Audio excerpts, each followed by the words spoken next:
జగన్ హయాంలో టూరిజం పేరుతో భయంకరమైన దోపిడీ జరిగింది. తవ్వే కొద్దీ బయటకు వస్తున్నాయి. అందరికీ టూరిజం పేరుతో జరిగిన రిషికొండ ప్యాలెస్ స్కామే కనిపిస్తుంది. కానీ అడుగడుగునా దోపిడీనే జరిగింది.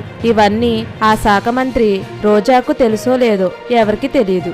ఎందుకంటే వైసీపీ హయాంలో మంత్రులకు ఎలాంటి స్వేచ్ఛ లేదు.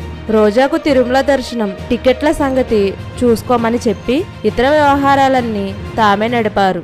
తాజాగా పులివెందుల్లో ఓ వైసీపీ నాయకుడు కట్టి మధ్యలో వదిలేసిన భవనాన్ని 4 స్టార్ హోటల్ పేరుతో కొనేశారు. దాదాపుగా 15 కోట్లు చెల్లించేశారు. అసలు టూరిజం రిజిస్టర్లకు మరమ్మతులకు కూడా డబ్బులు లేవని గంగోలు పెడుతున్నారు. కానీ ఈ లావాదేవీ ఎప్పుడు పూర్తి చేశారో ఎవరికి తెలీదు. కానీ అయిపోయింది. ఉన్నత అధికారుల సంతకాలు కూడా ఉన్నాయి. పులివెందుల్లో సగం కట్టిన బిల్డింగ్ ను 15 కోట్ల వరకు పెట్టి కొనడం ఏంటో, దాన్ని 4 స్టార్ హోటల్ గా చెప్పడం ఏమిటో ఎవరికి అర్థం కాని విషయం. దీన్ని లెక్కలు కూడా బయటకు తీస్తున్నారు. వైసీపీ నాయకుడి డబ్బులు చెల్లించి అందులో ఎవరు కమిషన్లు తీసుకున్నారో బయటకు తీస్తున్నారు. అయితే అధికారికంగా మాత్రం ఈ వ్యవహారం రోజా మెడకే చుట్టుకుంటుంది. ఎందుకంటే ఆమె పర్యాటక మంత్రి. పర్యాటక శాఖలో తవ్వే కొద్ది ఎన్ని ఘోరాలు ఉన్నాయని మంత్రి కందుల దుర్గేష్ చెబుతున్నారు. వీటిపై చిరంజీవి, పవన్ కళ్యాణ్ జోక్యం చేసుకోవాలంటున్నారు.